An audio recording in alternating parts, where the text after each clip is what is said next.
Oi, gente. Olá, muito boa noite. Para quem está acompanhando, para quem vai acompanhar ao vivo. E um olá para quem estiver acompanhando em outro momento, né? A nossa live que fica sempre gravada e você pode acompanhar depois, pode compartilhar o link para que outras pessoas tenham acesso também ao conteúdo, tá? Então, como eu sempre falo, se você puder, compartilhe para que mais pessoas possam assistir, para que mais pessoas possam ter acesso ao conteúdo junto com a gente. Hoje é um dos temas que para mim, com certeza, dos mais importantes, onde a gente vai falar um pouquinho sobre educação. A gente vai ter uma conversa muito gostosa com a professora Renata Seleguin, que é secretária municipal da educação de Franco da Rocha. Tá? Eu vou lendo aqui um pouquinho a experiência da professora Renata, enquanto a gente consegue ali a conexão com ela. Né? Boa noite a todo mundo que tá acompanhando a gente, boa noite a todos que estão aqui já chegando. Tá? Professora Renata tem 61 anos, mãe de 3 filhos, avó de 4 netos. Inicia sua carreira em 1978 como arte educadora, aposentando-se como diretora de escola em 2019. Comandou a pasta da educação no governo do Maurici, de 1993 a 1996. Foi diretora administrativa financeira do Fundacentro entre 2003 e 2008 e coordenou o programa de governo do então candidato Kiko em 2012. Iniciou na primeira gestão do Kiko como secretária de governo, nos anos de 2013 e 2014, e desde 2015 comanda a pasta da educação.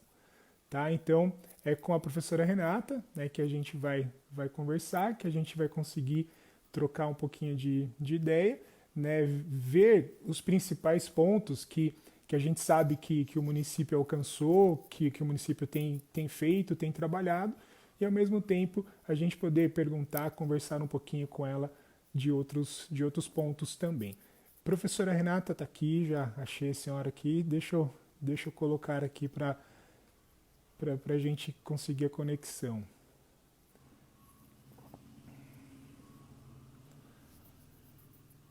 Boa noite, gente, que está chegando.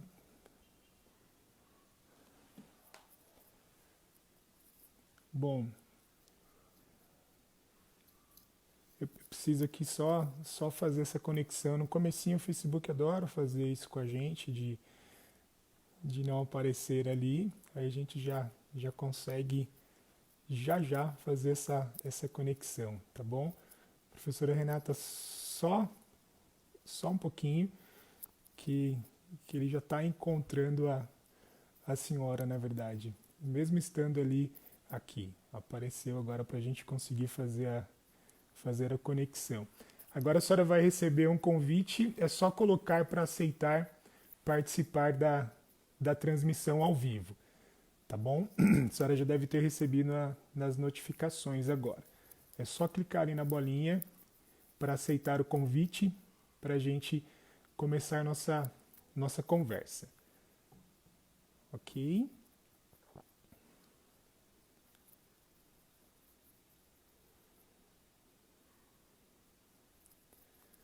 Bom, vou mandar outro convite, tá bom, professora Renata? É só.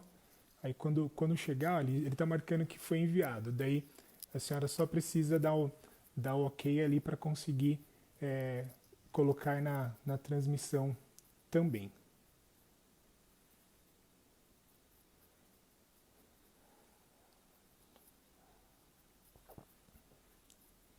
Só um, só um segundinho.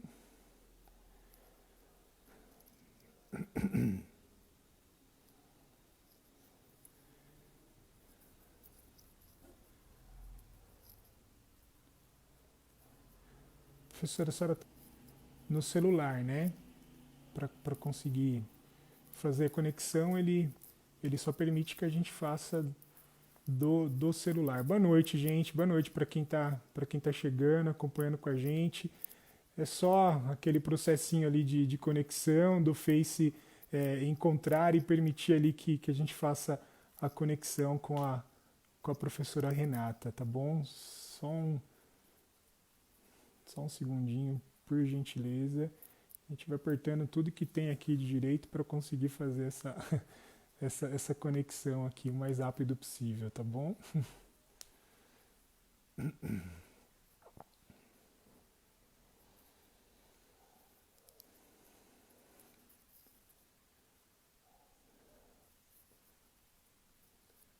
Poxa vida, aqui agora apareceu. Agora sendo adicionada já. Agora deu certo. Ele demora um tempo para conseguir identificar que a pessoa está acompanhando para conseguir adicionar ali na conversa. Já está aparecendo aqui que está conectando. Boa noite, professora Renata. Tudo bem com a senhora? Boa noite. Boa É noite só, a todos e todas.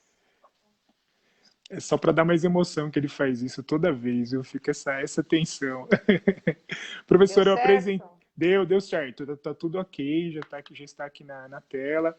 Eu fiz a apresentação um pouquinho da senhora, não sei se a senhora estava ouvindo, falando um pouquinho de toda a sua experiência. Né? Para mim é uma honra, né, conversar com a senhora, com certeza a referência em educação para muita gente na nossa região. E durante o compartilhamento dos convites, sempre alguém falava: ah, a professora Renata foi minha diretora. Então, muito gostoso isso, viu? Muito obrigado e parabéns. Que bom. Vamos bater um papo hoje, né? Assunto educação é um assunto apaixonante, né? Então, quero dar aí boas-vindas aos seus seguidores ou às outras pessoas que estão interessadas no tema. É um tema que nos últimos dias também tem despertado o interesse de toda a sociedade, né? Perfeito. E estamos aqui abertas às perguntas. Acho que a gente podia começar a falar um pouquinho do Fundeb. Eu acho Exato. que muita gente não sabe o que é a importância do Fundeb, mas para você ter uma ideia, a Rocha, a Rede Municipal de Ensino, ela precisa 70% dos seus custos são cobertos com o Fundeb. Então, sem o Fundeb, a gente não estaria fazendo absolutamente nada do que a gente está fazendo nos últimos anos, né? Então, acho que é uma felicidade muito grande para os educadores ter sido aprovado pela Câmara, agora pelo Senado. É uma emenda constitucional que não depende da aprovação da presidência, quer dizer que já está aprovada. Só que a Perfeito. gente tem uma série de legislações que precisam ser regulamentadas, né? Então a mobilização ela não para. A gente tem Certo. sempre que estar atento a isso. E tem uma coisa importante, Tiago, que eu observei com todo esse debate do Fundeb, que foi a educação é uma causa que está consolidada na Uhum. sociedade, né? Mesmo os deputados que são contra a educação ou que não defendem tanto a educação assim, não tiverem coragem de deixar de votar no Fundeb. E outros movimentos, eu me perguntei muito assim, cadê a escola sem partido, né? Cadê esses Certo. movimentos? A gente vê que são movimentos que não têm lastro social. Então, o que tem lastro social é a luta dos educadores, e hoje eu quero felicitar todos os educadores, me confraternizar com vocês, porque eu acho que está todo mundo muito feliz por aprovação.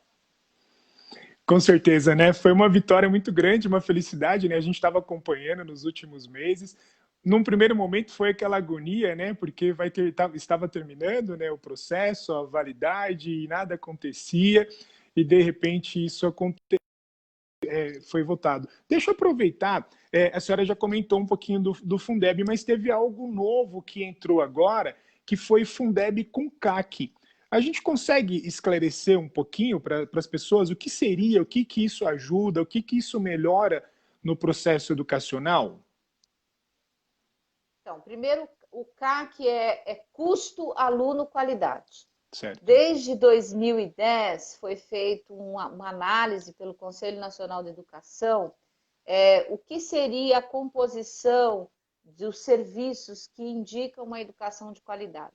Então, é o salário do professor, é o prédio, são os equipamentos, você teve poucos alunos por sala de aula. Então, é um conjunto de coisas que Uhum, definem uma escola de qualidade. Professor bem pago é muito importante, mas não é só uhum, isso. Então, o uhum, custo aluno-qualidade é uma lista de critérios que os governos deverão respeitar para indicar que aquela escola vai oferecer o ensino de qualidade. Então, eu não posso pegar todo o dinheiro do Fundeb e gastar só com prédio, ou só com certo. professor, equipamento. Eu preciso distribuir isso. Mas o CAC, ele depende ainda de regulamentação. Então, Tá. nós não sabemos como vai ser regulamentado, né? Tem critérios, tem índices, tem todas as condições para fazer isso, mas a gente não sabe em que momento isso vai ser regulamentado.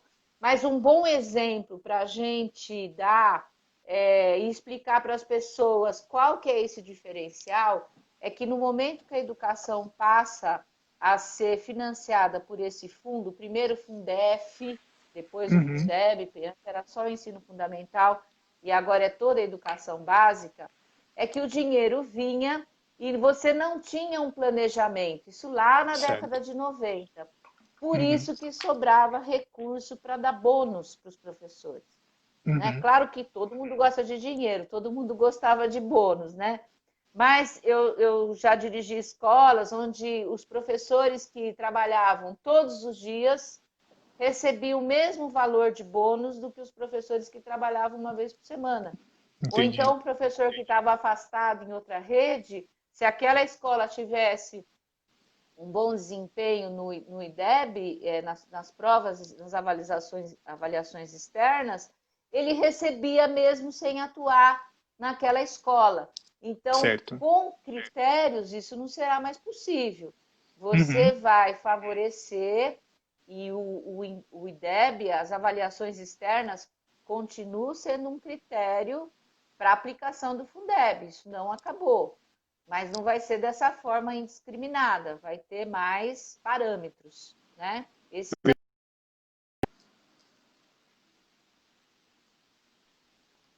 opa, deu uma falhadinha, deu uma travada. Ouvimos até a parte do CAC, mas voltou. Acho que a senhora concluiu no CAC, né? Deixa eu perguntar uma outra coisa.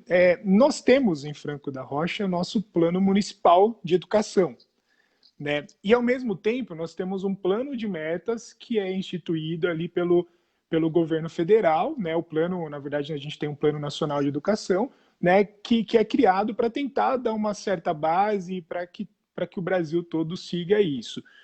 Como seria isso? Como está? Como é fundamental no nosso plano municipal e em relação a esse plano nacional de educação? Como que está, professora? Primeiro, a gente precisa esclarecer que esse plano, que vai de 2014 a 2024, não é o primeiro plano nacional que o Brasil tem. O Brasil já Perfeito. teve outros planos. Teve antes da Constituição de 88, teve com a Constituição do governo militar, né? Quer dizer, não é o Uhum, primeiro plano. Teve uhum, depois da promulgação da LDB em 96, mas eu diria que esse plano de 2014 a 2024 foi o plano que mais teve a participação popular. Então, antes da lei ser promulgada em 2014 pela presidenta Dilma, teve muitas conferências municipais, certo. estaduais, federais, as instituições de educadores, os sindicatos, todos eles se organizaram para dar palpite, para participar desse plano. Uhum, E, uhum, e esse plano, acho que a grande novidade desse plano, ele tem 20 metas, mas é o financiamento. ok. Ele atrelava o financiamento da educação ao pré-sal, que era a Uhum, grande riqueza, a grande descoberta, a riqueza nova que os brasileiros tiveram a oportunidade de saber que existem, apesar de eles estarem roubando da gente agora, né? Então, nós tínhamos uma das metas, que é a meta 20, que eu acho que é a mais importante, porque não se faz educação de qualidade sem dinheiro. Não Perfeito. basta ter só dinheiro, Uhum. né? A gente tem que ter critério, tem que ter vontade política, Uhum. mas sem dinheiro não dá para fazer nada, Não né? funciona. E todo mundo que fica comparando o Brasil com outros países, que a gente não se sai bem nos testes no PISA, precisa comparar quanto que o Brasil gasta aqui nos nossos alunos e quantos outros países gastam. A Entendo. diferença é muito grande. Mas voltando, qual é a relação que o plano nacional tem com o plano municipal? Então, ele é promulgado em 2014 e uma das ações é que os municípios e os estados deveriam se organizar para fazer os seus planos regionais. E nós Ok. fizemos isso, né? Ele tem 20 metas, nós Uhum. temos propostas para todas as metas, apesar de que tem metas que estão metas fora da nossa governabilidade. Por Uhum. exemplo, financiamento não está na governabilidade do município, né? A Uhum. gente depende do governo federal. Federal. Tanto é que agora foi aprovado o Fundeb para garantir, não como estava colocado, mas garantiu alguma coisa, porque ele ia terminar dia 31 de dezembro de 2020. Né? Uhum. Tem metas para o ensino superior, por exemplo, que também não está na nossa governabilidade, mas nós Uhum. estabelecemos estratégias. Por Uhum. exemplo, o convênio que nós temos com a Univesp, do qual você estava à frente, né? Sim, É sim. uma estratégia que o município abraçou para que a gente pudesse ter mais oportunidades de oferecer vagas do ensino superior aqui na região e na cidade. A Perfeito. própria construção da FATEC, a Uhum. forma como o prefeito Kiko se envolveu nessa construção, ele foi lá, tomou a dianteira, fez o projeto executivo e permitiu que Franco da Rocha passasse na frente de outros municípios. E hoje a Uhum. gente tem lá na FATEC, a maior parte dos alunos que estudam lá são de Franco da Rocha e outra parte da região.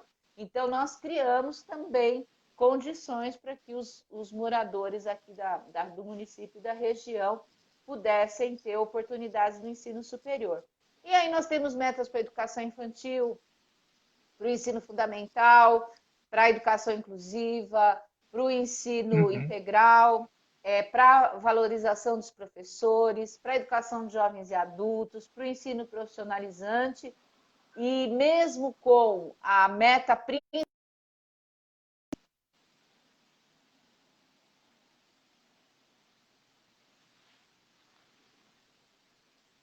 Deu uma travadinha aqui, professora. Mesmo assim, estão me ouvindo? Voltou, voltou, sim.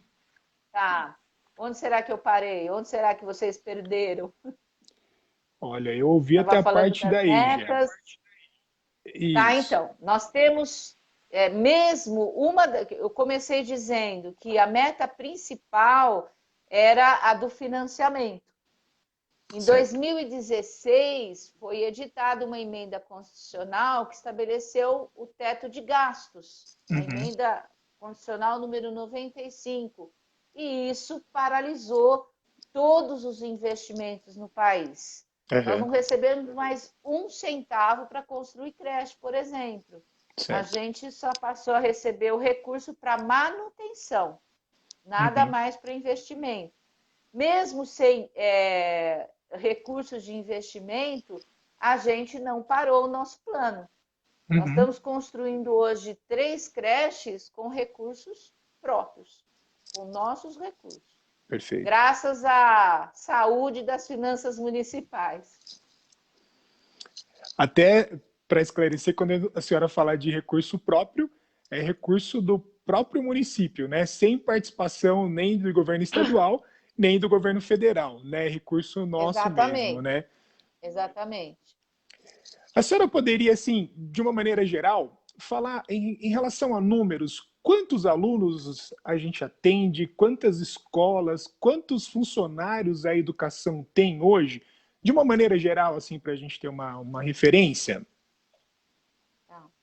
Nós temos 52 escolas, o município atende de 0 até 12 anos e tem uma Uhum. escola com educação de jovens e adultos, né? Uhum. Dessas 52 duas escolas de ensino fundamental, de educação infantil, temos escolas da educação infantil de 0 a escolas de educação infantil de 4 e 5 anos e temos escolas de educação infantil de 0 a 5 anos. E temos uma Certo. escola onde nós atendemos a educação de jovens e adultos. Ao todo, nós temos 17 mil alunos, 17.050 alunos, mais ou menos. Né? Uhum. É bastante gente. A Muita gente. prefeitura entra, é bastante, bastante gente. Entra na casa de todas as famílias. Nós temos cerca de 1.800 funcionários, Uhum. entre professores, auxiliares de educação, gestores, diretores, coordenadores, supervisores, assistentes técnicos pedagógicos, auxiliares de educação, auxiliares de serviços escolares, auxiliares de Uhum. gestão escolar, não quero esquecer de ninguém. E temos também os serviços terceirizados, que são serviços de Certo. limpeza e de confecção da alimentação, né? Então, aí somam quase Perfeito. 2.000 pessoas trabalhando aí para que a educação municipal tenha eficiência e qualidade. Muito bem. Dentro da Meta 1, eu tentei fazer um roteirinho aqui, professora, só para eu seguir umas perguntas Fique à aqui. vontade. Eu vi que o Franco ultrapassou, né? O Franco atingiu meta ali em relação ao número de crianças, ao atendimento da demanda de criança de 0 a 3 anos. Estou certo? A gente está hoje com 54% de atendimento da demanda, é isso? Isso, da demanda declarada, né? Da Isso. demanda declarada, tá? Nós vamos atingir, na verdade, assim, vamos lá, eu vou atingir 56% de vagas Certo. até o final com essas creches que nós estamos construindo.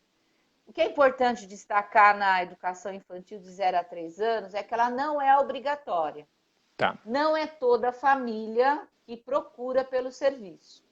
Geralmente, quem procura pelo serviço é aquela família que tem dificuldade de cuidar do seu filho em casa, porque Uhum. nessa faixa etária, a criança ela ainda está muito frágil, ela não tem a sua imunidade consolidada, então fica doente, vai para a Sim, sim. creche, fica gripada, depois sara, pega de novo, né?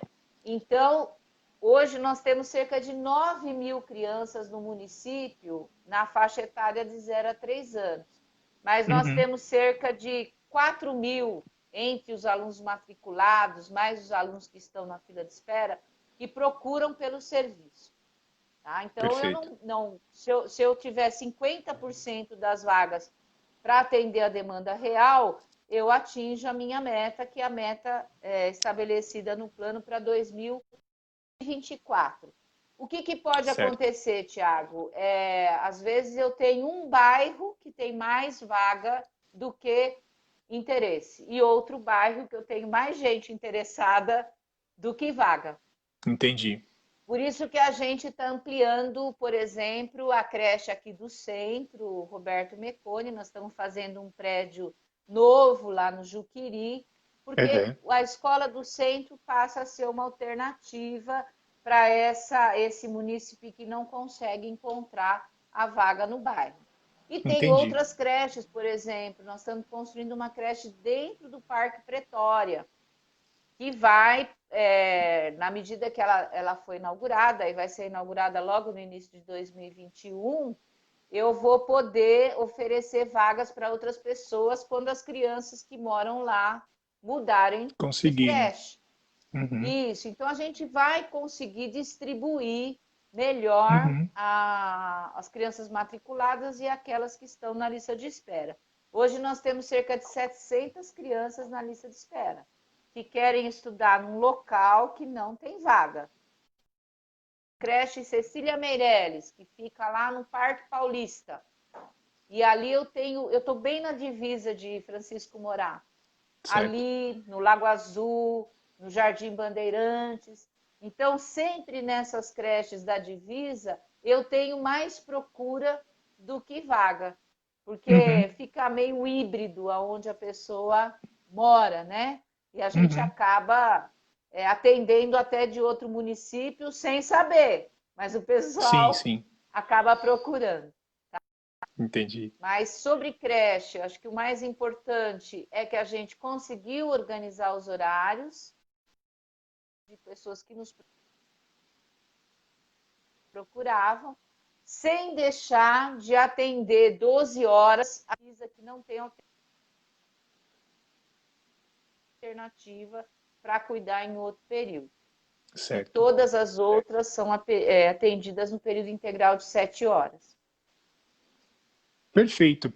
Antes de fazer a próxima pergunta, dá uma boa noite, professora. Tem um montão de gente falando oi pra gente aqui, um montão de gente da Que educação, um monte chegou de depois. professor, dando oi para todo mundo aí. Eu marquei um Boa outro ponto. noite, pessoal. Vamos discutir educação. A gente tem que discutir, tem que mostrar para a sociedade a nossa importância, né? Perfeito, show de bola. Eu marquei assim um ponto que muita gente fala em relação a professores contratados, né? Eu lembro que a gente ouvia muito que nós tínhamos que Franco tinha um número muito alto de professores contratados e esse número, pelo levantamento que eu estava acompanhando, diminuiu muito o número de professores contratados e aumentou o número de professores efetivos. Qual é essa relação? O que muda nisso? Em termos de qualidade, a gente sabe, porque é um professor que vai dar uma continuidade, que não vai ficar trocando. Como é isso? Tiago, primeiro é obrigação da administração, né? Porque a Perfeito. Constituição diz que o acesso ao serviço público tem que ser por concurso. Então, nós temos uma obrigação e uma exigência, é lei, né? Eu Certo. não posso acessar o serviço público sem concurso público. O professor contratado, ele é muito importante para ele substituir as faltas eventuais. Então, você sabe que a carreira é uma carreira feminina, as mulheres, elas se afastam por conta da gravidez, para amamentar os filhos, porque os filhos ficam doentes, então a gente tem muitos afastamentos e a gente precisa de pessoas para substituir essas faltas eventuais. Mas o professor, ele precisa ser de carreira. E todo Perfeito. mundo quer estar numa rede e fazer carreira naquela rede, né? Eu não quero ter a insegurança de que no próximo ano eu não sei para onde eu vou. Então, desde o começo da administração, nós estamos no terceiro concurso de professor, né? E tem apesar de fazer o concurso, apesar de que existe um plano de carreira, nós sofremos a concorrência dos municípios mais condições financeiras, né? Entendi. Então, eu disse a vocês que nós praticamente... Opa, aquela travadinha, professora. Professor, oi, Voltou. Alô? Oi? Voltou. oi. Tava na parte do eu disse a vocês, aí foi onde parou. Que o Fundeb, que nós dependemos do Fundeb para financiar a educação. Certo. Municípios como Jundiaí, São Paulo, Atibaia, que estão próximos da gente, não têm essa dependência do Fundeb, porque são municípios que são mais ricos, têm outra arrecadação. Então, eles conseguem pagar muito além do piso. Nós Entendi. pagamos o piso e temos um programa, um plano de carreira. Esses municípios conseguem pagar além do piso. Então, o que acontece? O professor faz o concurso aqui, ingressa aqui, está com a sua sala, está feliz, aí ele presta um concurso em Jundiaí. O salário é muito maior. Aí ele Certo. desiste daqui para ir para lá. Então, a gente sofre essa concorrência. Mas é muito importante fortalecer a carreira, porque as pessoas, não só o professor, mas a escola, a comunidade, o aluno precisa de um projeto em continuidade. Não pode estar Perfeito. todo ano trocando, né? Perfeito. Na verdade, esse complemento dos municípios é um recurso, a arrecadação do município que é maior, né, professora? Então, você consegue Exatamente. complementar com a verba que recebe, por isso tem essa diferença, algo que a nossa região ainda não consegue, a gente ainda não tem essa arrecadação tão alta para conseguir esse complemento, né? Tem tem uma outra pauta que as pessoas, nessas conversas, nas andanças pela cidade, em reuniões que a gente tem, as pessoas perguntam da questão do auxiliar de educação. Como é a função, qual é a função dele, qual é a questão que o governo fez em relação ao empoderamento desse grupo, e ao mesmo tempo uma demanda de plano de carreira para esse auxiliar de educação. Como o governo tem trabalhado nisso? O auxiliar de educação, ele, vamos dizer assim, historicamente, a creche, ela não era da educação. A creche Certo. era um equipamento da assistência social, né? Quero destacar aqui que em 1993, 3 anos antes de promulgar a LDB, LDB? que coloca a creche na educação, o governo do Maurici já colocou a creche na educação. Naquela época nós tínhamos 2 creches só, né? E o mais importante, eram 2 motivos. Primeiro, financiamento, óbvio. Uhum. Mas naquela ocasião, a matrícula, porque você sabe que o Fundeb, ele é computado pelas matrículas. Nós Certo. recebemos de acordo com matrícula. Naquela época, a matrícula em creche não contava nada. Isso passou a contar, para você ter uma ideia, depois de 2009. Olha quanto Uhum. tempo. Então, Uhum. às vezes, fala assim: a creche é escola, a creche é escola, está na educação, mas está na educação infantil, está na lei e na Constituição de 88. Mas o Certo. financiamento chega muito tempo depois, né? Mas Uhum. vamos voltar para a questão das AEs. Então, quando a creche não era da educação, os profissionais que trabalhavam na creche se chamavam pajens, né? Depois eles fatura auxiliar de desenvolvimento infantil, auxiliar de educação, e a partir de um certo momento passou a ter professores, Uhum. justamente por conta da legislação que vai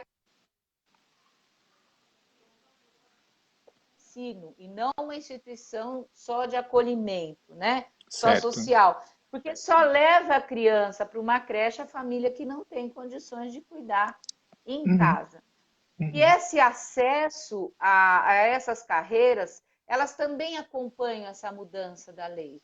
Então, quando Uhum. você tem a Constituição de 88 que diz o acesso agora é só com concurso público, tinha muita gente que tinha acessado sem concurso público, né? Certo. Quando você diz, olha, que dentro da carreira do magistério você tem que ter concurso público de professor, naquele momento você tinha muitas pessoas que não eram professoras.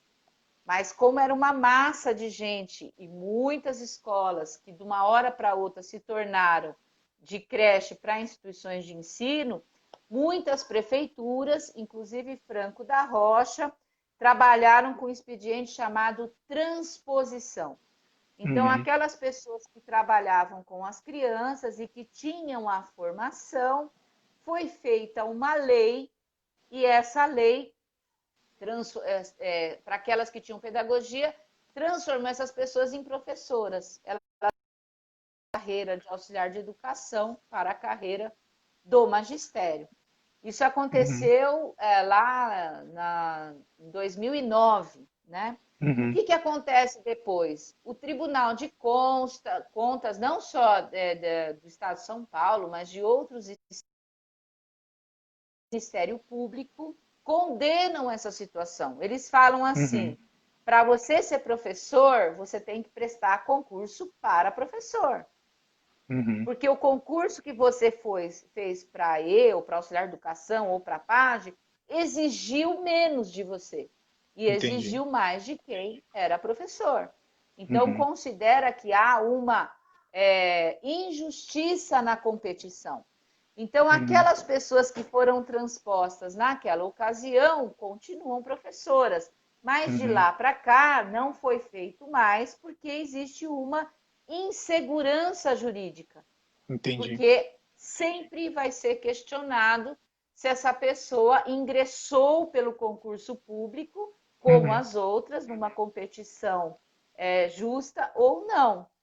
Por exemplo, hoje eu tenho auxiliares que prestaram o concurso de professor e passaram no concurso de professor.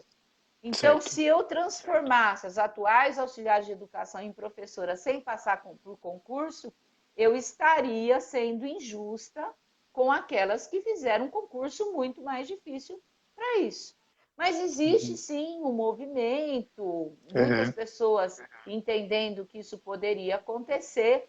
Na minha avaliação, eu acho que se você tem o concurso público aberto, você teve a oportunidade de fazer esse concurso, por que eu tenho que usar um expediente que pode levantar suspeita de você estar fazendo uma competição injusta e ainda criando uma situação insegura para você? Que lá na frente alguém vai dizer, não, você tem que voltar a CAE porque você não prestou concurso. Isso não aconteceu só com professor, aconteceu, por exemplo, de investigador virar delegado. Certo. Então, sempre a interpretação é, olha, burlou o acesso ao cargo público ser por concurso público. Perfeito. Tá? Esse é o debate. Uma outra pergunta, na verdade, assim, acho que é algo para somar. Perdão, a voz deu uma enroscada aqui. A gente viu que o governo investiu muito no trabalho de gestão, né? Cada escola agora tem uma equipe gestora trabalhando para buscar a qualidade da educação. Antes, eu me lembro, eu tive um momento que eu trabalhei como professor na rede municipal de Franco, e tinha, por exemplo, um diretor que ele atendia 2 escolas, um coordenador que ele tinha que dar conta de todas elas. Hoje, todas as escolas têm uma equipe gestora trabalhando para garantir a qualidade. Isso, Thiago. Antes de entrar nessa questão, eu queria destacar que, apesar da gente não fazer a transposição dos AES, todas as turmas da educação infantil têm professor, tá? Então, Perfeito. uma coisa é você ter ações para valorizar a educação infantil considerada como escola. Outra coisa é a carreira das pessoas e vamos dizer, igualdade de competição nos concursos. Mas voltando à questão da gestão das escolas. O segundo governo da presidenta Dilma Rousseff tinha um projeto chamado assim, diretor principal. Durou muito pouco, né? Porque ela foi golpeada logo no início. Inclusive, o ministro da Educação não era nem petista, era o Cid Gomes. E ele tinha esse projeto. Porque todos os estudos que mostram a eficiência das escolas indicam que a escola que faz diferença é a escola que tem um gestor comprometido. Perfeito. Inclusive, se compara 2 escolas no mesmo bairro, com as mesmas condições sociais, uma tem um resultado bom e a outra não tem um resultado bom. Porque professor você tem igual nas 2 escolas, você tem aquele mais dedicado, menos dedicado, às vezes o mesmo professor que está na rede pública está na rede privada. O que faz a diferença? É a equipe gestora. Por isso que a gente fez um grande investimento. Então, tinha mesmo um diretor que cuidava de 4 escolas. Como é que ele cuida de 4 escolas? Não cuida de nada. Né? Ele passa Não por lá funciona. só. Não. Então, nós criamos a equipe gestora nas 52 escolas e uma coisa muito interessante. O diretor da escola grande ganha mais do que o diretor da escola pequena. Então, a gente Uhum. tem uma gradação, né? Nós temos 4 faixas de diretor e ele ganha de Perfeito. acordo com o número de alunos matriculados. Eu fui diretora do Befama, por exemplo, eu tinha 2.000 alunos e eu ganhava a mesma coisa que um diretor da escola que tinha 300 alunos, né? Quer dizer, Uhum. Uhum. não é justo, né? Então a gente Uhum. criou também e isso tem tido um resultado muito positivo, porque o diretor, a gestão local, o poder local dialoga com a comunidade e consegue resultados muito interessantes. Por exemplo, frequência dos alunos. Eu Uhum. falei que a gente tem 17.000 alunos. Como que a Secretaria de Educação vai controlar a frequência de 17.000 alunos? É Uhum. impossível. É o diretor local, é o poder local, em conjunto com o coordenador, o vice-diretor, com seus professores, seus funcionários, sua comunidade, é que vai estabelecer estratégias para fazer com que todos frequentem, todos aprendam. Perfeito. Tem uma outra pergunta que tinham me enviado em relação a concurso público. Na verdade, está suspenso, né, por conta do governo federal, diante da calamidade pública, não pode ter chamada para concurso público. É isso, né? Tem até algumas pessoas que mandaram essa pergunta. Eu não estou conseguindo acompanhar, que está chegando um monte aqui de uma vez, mas eu vi que teve alguém lá em cima que perguntou da questão de concurso público. Ele está suspenso por enquanto, é isso, né? Eu não posso chamar a gente para serviço novo, né? Certo. Mas, por exemplo, uma professora pediu demissão, aposentou, eu posso substituir, Tá, certo? E a gente não perfeito. pode esquecer que o Fundeb ele é computado por matrículas. Então, Uhum, quando eu abrir uma classe nova, eu tenho matrícula nova, eu tenho recurso, né? certo. Então, não é bem assim, né? Se Ok. eu construir uma escola nova, começa a funcionar, eu não vou construir uma escola e deixar fechada. Tá, A educação, o recurso é pouco, mas ele está lá, né? Sempre tem tá um garantida. pouquinho, está Perfeito. garantido, tá? Eu tinha marcado uma outra questão, mas na verdade nós já até falamos sobre ela, onde a minha pergunta era o que tem sido feito, né, para a valorização dos profissionais de educação em relação a piso da categoria, a plano de carreira, mas a senhora já falou sobre isso, sobre o plano de carreira, já falou que o município hoje recebe o piso nacional e que na verdade tem essa limitação, né, em relação à arrecadação do município para um complemento, né, além da verba que a gente recebe do Fundeb, né? Isso daí a gente já conversou. Tem um programa que eu vi de perto funcionar, que é um dinheiro direto na escola para a equipe gestora conseguir fazer também algum processo de reforma, uma reforma mais rápida. Conta um pouquinho sobre isso, por gentileza. Tá. Vou aproveitar e complementar o do assunto anterior, tá? Quando a gente fala Ótimo. que paga o piso, a gente sempre tem que fazer a conta proporcional, porque o piso é Sim. estabelecido para 40 horas. Professor de 30. Oi? Deu aquela falhadinha, Tá me vimos até a parte do cargo de 30 horas. Isso, então, o piso sempre a conta é proporcional, tá bom? Ok, E ok. você tem elementos na carreira que vai fazer com que o professor que tem mais tempo vai juntando mais benefícios. Então, o professor que começou não vai ganhar como um professor de 5, de 10, de 20, tá? Uhum. A pergunta era sobre o pró-escola, não é isso? A Isso, exatamente. descentralização de recursos. Então, o poder ele se dá pela autonomia de decisão. Ok, Então, a prefeitura era tudo muito centralizado na Secretaria de Infraestrutura. tá. Estourava um cano na Secretaria de Infraestrutura, uma pintura, Secretaria de Infraestrutura. Ou a escola sofria uma reforma, ou então a diretora tinha que fazer festinha para poder ter algum recurso para fazer a manutenção da escola. As Certo. escolas municipais já recebiam o PDDE, que as escolas estaduais também recebem. né? Uhum. Então, ela tinha um dinheirinho para fazer manutenção, para comprar algum material. E o Pró-Escola veio no sentido de ampliar esses recursos. Então, as escolas recebem esses recursos desde 2013, isso ajudou bastante. Elas também recebem de acordo com o número de alunos matriculados. Então, a escola grande recebe mais do que a pequena. E a diretora ela tem a obrigação de fazer um plano com a sua comunidade, seu conselho de escola, a PM.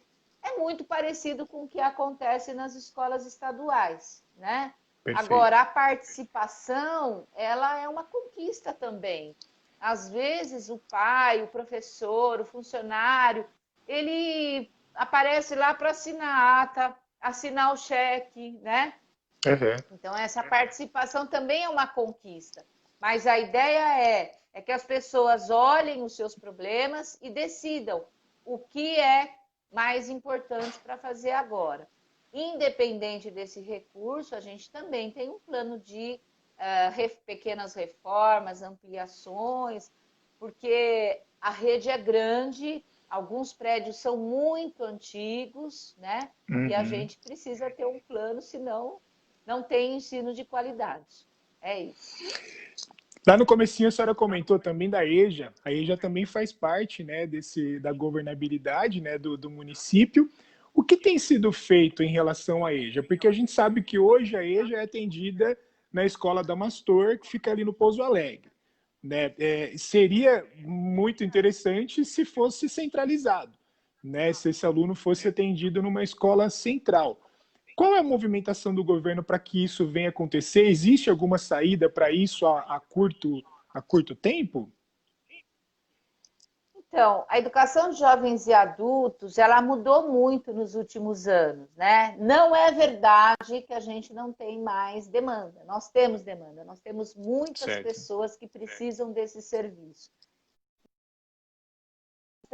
Porque desde que as escolas estaduais implantaram a correção de fluxo, você se lembra que teve um momento que as pessoas, as crianças não passavam de ano e elas iam ficando. Tá. A gente tinha meninos grandes em turmas do primeiro, segundo, terceiro, e depois da instauração da progressão continuada, isso acabou. Certo. Isso não significa que os meninos aprendiam. Então, existe uma expulsão, né, natural de algumas crianças e adolescentes que não conseguem aprender. Hoje, essas crianças, elas são a nossa clientela, a nossa demanda. Então, a educação de jovens e adultos não é mais aquele pessoal que tem 40, 50, 60, tem 70 anos. Eu tenho Certo. muito adolescente. E, infelizmente, nós não conseguimos ampliar as vagas como a gente esperava, porque eu preciso de um prédio central. Nós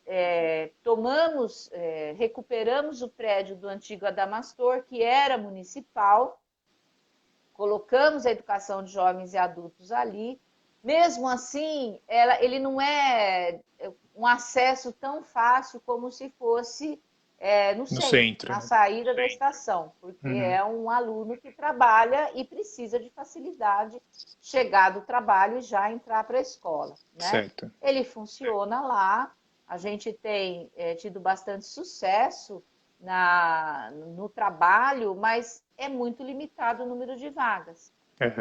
Nós fizemos uma tentativa de municipalizar o Cambiag. Quem acompanhou bem a municipalização, desde a década de 90, quando foi municipalizado o Donald, quando foi municipalizado... quem mais foi municipalizado? O Luiz Mionato, tem um montão de escola... Padre Egídio, que eram estaduais e hoje são municipais, né?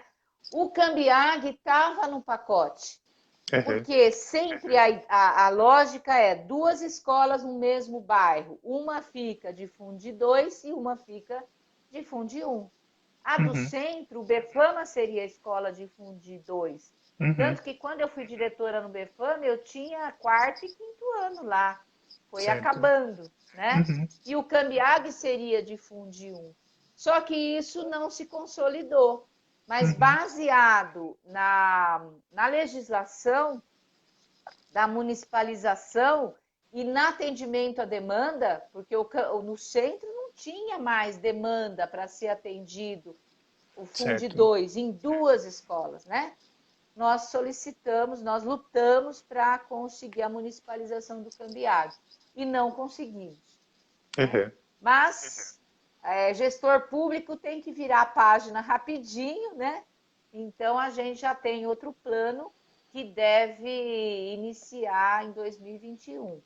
Então, como nós estamos construindo uma escola nova no Juqueri, que vai absorver a clientela do Mecone, nós vamos transformar o Mecone nesse sonhado centro de educação em jovens e adultos, que vai estar na porta da estação. Que né? maravilha! Nós vamos conseguir atender mais alunos e com mais qualidade. Preparem-se, porque vai ser muito legal. Muito bom, muito bom. Para a gente fechar, falta pouquinha coisa aqui. Educação inclusiva. Qual é o trabalho que tem sido feito? Quais são hoje os grandes desafios para a educação inclusiva? Como o governo encarou nesses 8 anos esse assunto? Então, primeiro assim, existe uma política nacional da educação inclusiva desde 2008, que poucas pessoas conhecem. Quando se fala de inclusão, as pessoas pensam nas pessoas com deficiência, mas inclusão é muito mais do que isso. Incluir é dar oportunidade para todo mundo da mesma forma. E a gente sabe que dentro da escola pública, dentro da escola privada, os iguais não são iguais, né? Sempre tem aquele aluno com mais dificuldade, aquele aluno que falta mais porque tem que trabalhar, aquele aluno que não tem uma família que acompanha, né? Que precisa desse acompanhamento. E também tem as pessoas, as crianças que têm deficiência, que precisam de muitas ações para facilitar a entrada dela na escola, a entrada e a permanência. Então, a primeira coisa que a gente fez é pensar na inclusão para todo mundo. Todo mundo tem que ser incluído, certo? Agora, a criança com deficiência tem muito mais barreiras do que qualquer outra. Ainda tem a criança com deficiência que não tem uma família atuante. E ainda tem uma criança com deficiência que tem uma condição social muito ruim. Mas a gente construiu procedimentos para dizer para os gestores, para os funcionários e principalmente para os pais que toda criança tem escola com seus pares. Eu não posso, dentro da escola, segregar a criança, colocá-la numa sala separada.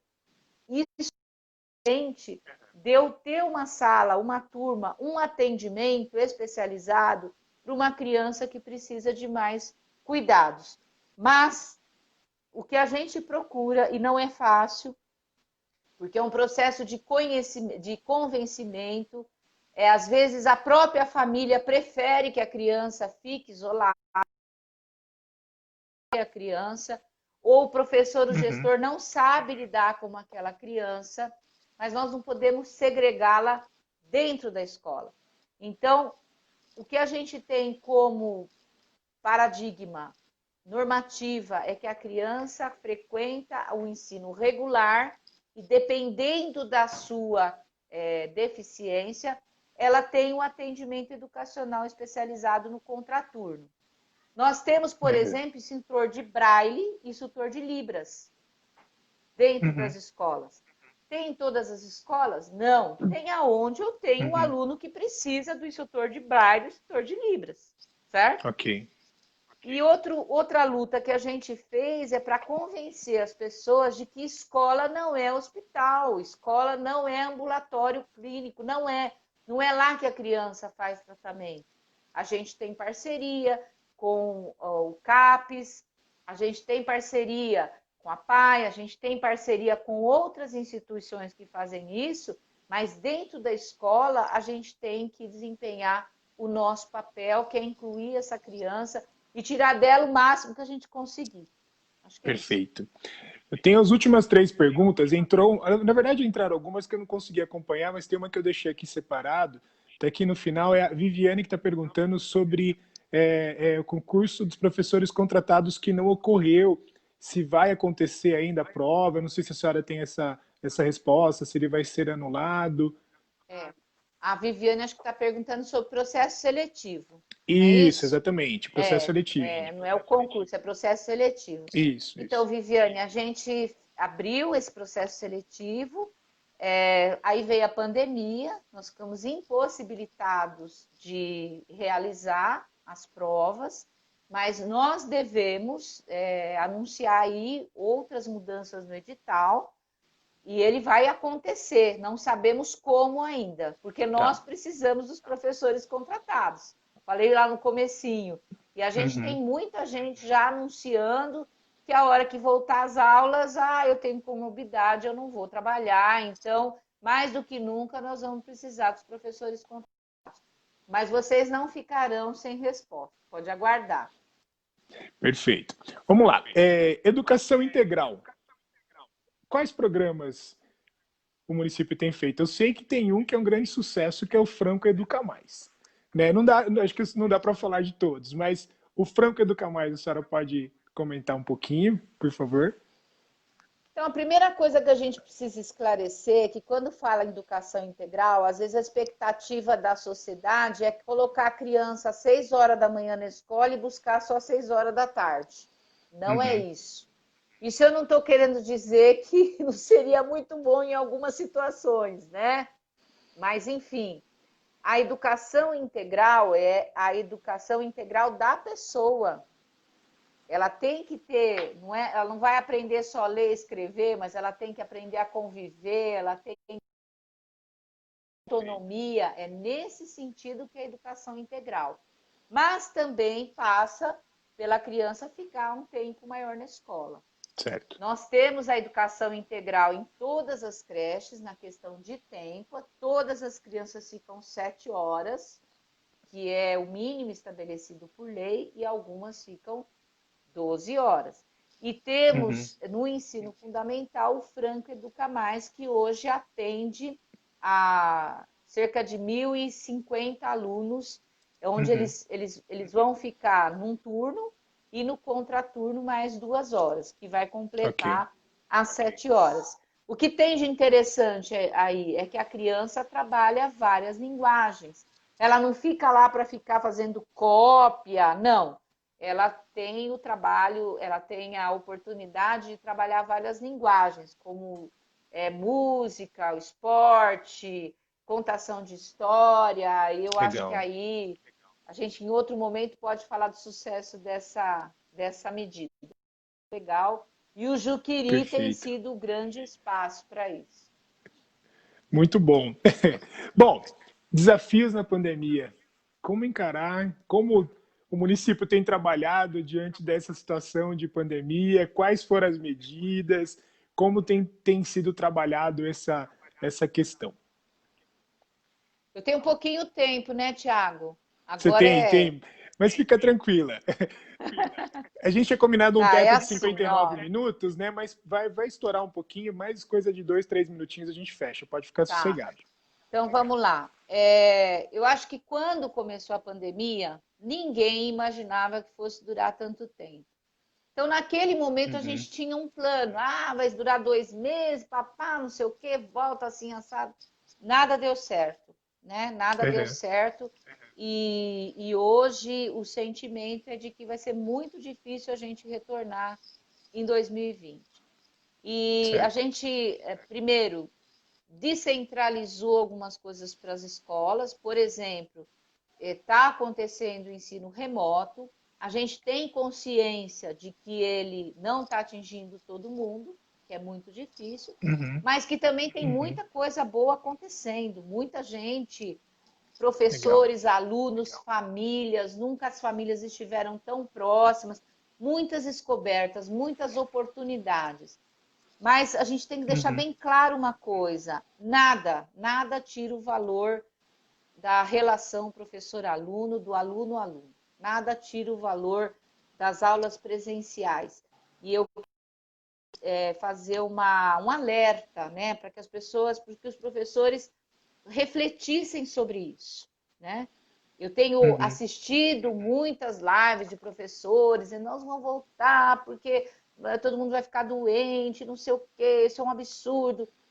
Eu concordo, a gente não tem que voltar sem ter a segurança de que as pessoas estão seguras.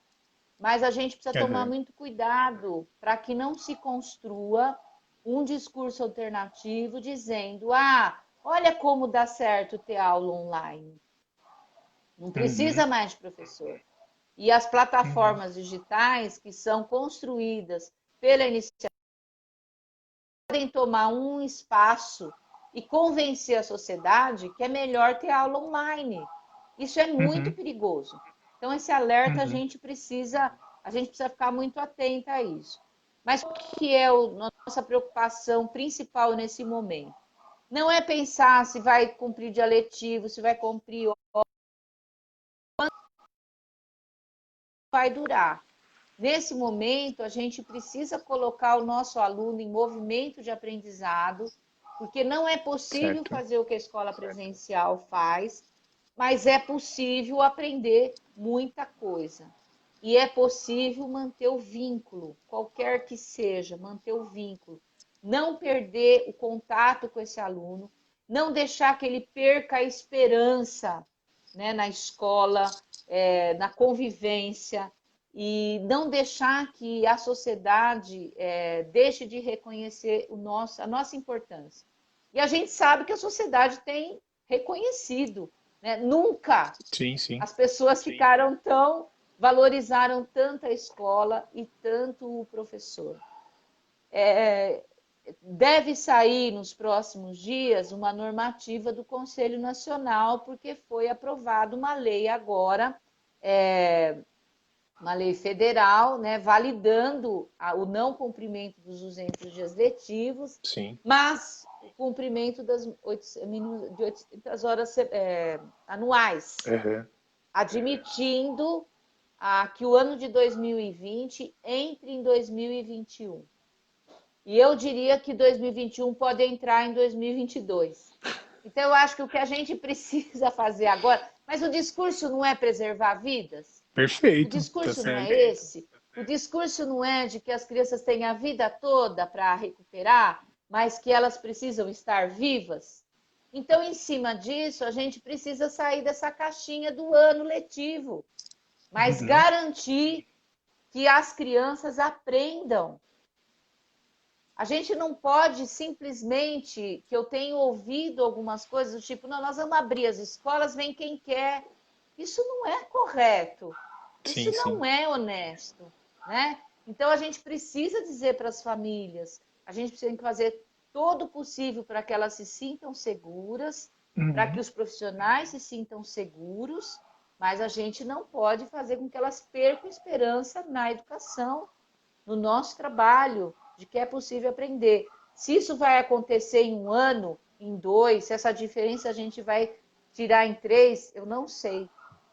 Mas a gente vai ter que fazer isso de uma forma ouvindo a comunidade, mas todo mundo tem que assumir a sua responsabilidade. Eu não posso deixar na mão do pai, eu falo, manda se você quiser. Não é assim, né? Mas, enfim. Na verdade, a senhora falou bem, né? A gente precisa da vida para conseguir recuperar lá na frente, né? A gente precisa disso, né? É um ponto seríssimo que a gente tem que pensar, né? Para conseguir lá no futuro reverter essa situação, né? Não adianta essa correria sem nenhum planejamento, colocando essa decisão, como a senhora falou, para decida se você quer mandar seu filho para a escola ou não, e o poder público tirar essa responsabilidade que, na verdade, é dele, né? É do poder público. Para a gente fechar, minha última pergunta, deixei separado aqui. Desculpa tremer, mas que o cachorro tá passando, batendo aqui na mesinha toda hora. Ele arrumou de brincar bem na mesinha aqui que tá o telefone agora. A última pergunta que eu coloquei, qual a importância de uma Câmara Municipal que defenda as pautas da educação, que entenda as pautas da educação? Muito importante. Vamos lá, vamos pegar pelo Fundeb. O Fundeb foi aprovado pelo parlamento, não é? Então, a gente Perfeito. tem uma campanha de muitos anos desqualificando a política. Eu acho que a primeira coisa que a gente precisa fazer é mostrar para a sociedade a importância da política. Para quem tem dinheiro, para quem é rico, talvez não faça nenhuma diferença se o vereador é A, B, se o prefeito é A, Uhum, não faz. Mas para a uhum, sociedade brasileira faz muita diferença quem ele elege. E a Câmara Municipal, ela faz muita diferença para o programa de governo. Então, o perfeito. Fundeb é o grande exemplo que a gente tem hoje do quanto um congresso, que o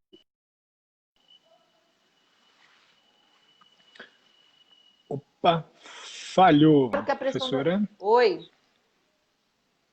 foi? Falhou quando a senhora estava falando do Congresso, quando a senhora estava falando do papel do Congresso ali na aprovação do Não, eu Fundeb, quero, eu deu uma quero, eu falha. quero.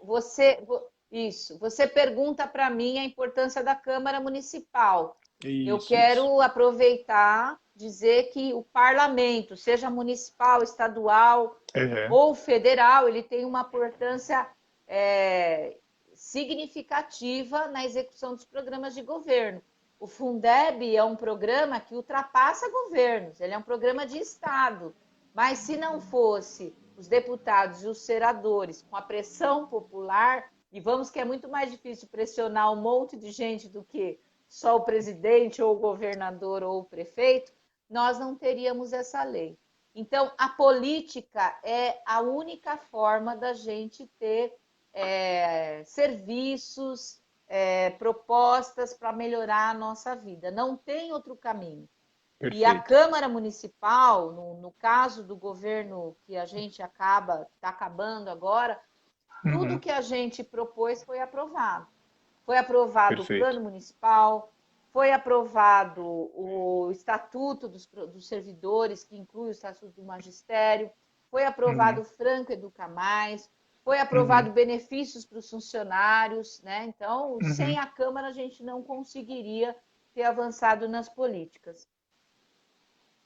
Perfeito. Professora, eu quero agradecer mais uma vez por ter topado conversar comigo um pouquinho. Aliás, comigo não, né? Com tanta gente, a gente chegou a quase 90 pessoas assistindo a gente online, sem contar depois os compartilhamentos. Tenho certeza que foi muito esclarecedor, foi muito gostoso. Eu tenho feito essas lives para justamente levar um pouquinho de informação às pessoas, de levar um pouquinho desse debate às pessoas. E eu estava ansioso para chegar na parte de educação, né? Começamos semana passada um pouquinho com o professor Edinaldo falando de contação de histórias, a importância desse processo, e agora a senhora trazendo, né, com toda a experiência, com toda a visão que tem de educação. Muito obrigado por ter topado. Passo para a senhora para as considerações finais e se despedir para a gente ir fechando. Deixar a senhora descansar, né? Então, eu queria agradecer a oportunidade, né? Porque o assunto é apaixonante, é a minha vida, né? Eu adoro o que eu faço, sempre gostei. Fico bastante feliz de ver algumas pessoas aqui lembrando do Befama. Eu falei, nossa, é muito legal. Falar com você é muito importante. Trabalhei com você. Você é professor da minha neta, ela adora, né? Eu Sim, acho que que bom. assim, quando um professor é admirado por um aluno, para mim é o primeiro sintoma de que ele é um bom professor. Então, e estou muito. Mas não é? Às vezes, quando eu encontro os meus É, alunos, eles falam: Nossa, Pro, nossa, que saudade. Eu falei: Espero que você tenha boas lembranças, né? é verdade. Mas a gente tem uma força muito grande de interferir na vida das pessoas, né? Sim, Agora, sim. ter um professor na Câmara Municipal é uma satisfação muito grande, né? Então, eu faço votos que você consiga nessa sua pré-campanha aí, se consolidar para a campanha, ser eleito, nos representar, não só os Perfeito. professores, mas toda a causa da educação, né? Sim, Eu não consigo falar e ver as perguntas aqui. Então, depois, se você quiser que a gente fale um outro momento, eu estou à disposição. E a grande mensagem que eu quero deixar aqui para vocês, na minha vida de educadora, olha, ano letivo, hora, entregar nota, passar ou não passar, gente, tudo isso precisa ser questionado, porque o importante é o que a gente muda na vida das pessoas, o que a gente muda na vida desses alunos. Esse é o nosso papel social, não esqueçam nunca disso. É isso. Boa perfeito. noite a todos e Muito todas. Muito obrigado. obrigada pela Grande oportunidade. abraço. Boa noite, viu? Tchau, tchau. Gente, muito obrigado pela participação. A gente agradece se você puder compartilhar o link, compartilhar a nossa live, para que alcance o máximo de pessoas, tá bom? Um grande abraço, até a próxima.